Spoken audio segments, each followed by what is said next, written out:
பழம் நிறைய கிடக்கு, பறிச்சு சாப்பிடுமா? சாப்பிடுவோம்.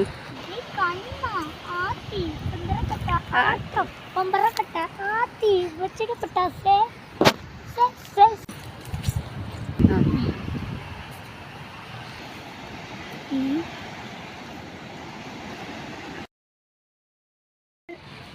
அங்க வீட்ல இருந்து எங்க பாட்டி தோட்டத்துக்கு புளியம்பழம் பறக்க வந்தோம். அங்க புளியம்பழம் பறக்கிட்டு அங்க வேலைக்கிட்ட போய் புளியம்பழம் பறக்கிக்கிட்டு இருந்தோம்.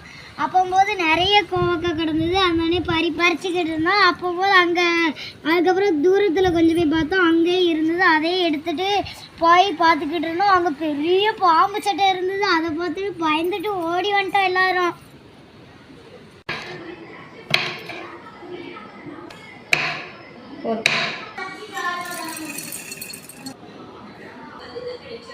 பொரிக்கடலை அரைச்சது, கொஞ்சம் ஜீரகம், கொஞ்சம் உப்பு, கொஞ்சம் காய்பொடி, கொஞ்சமாக பச்சரிசி மாவு,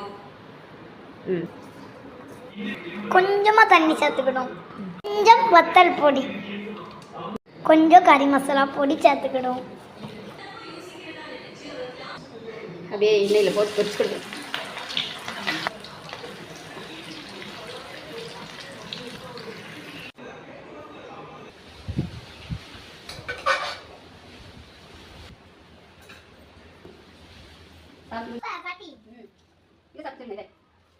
சூப்பரா இருக்கு. சூப்பர்.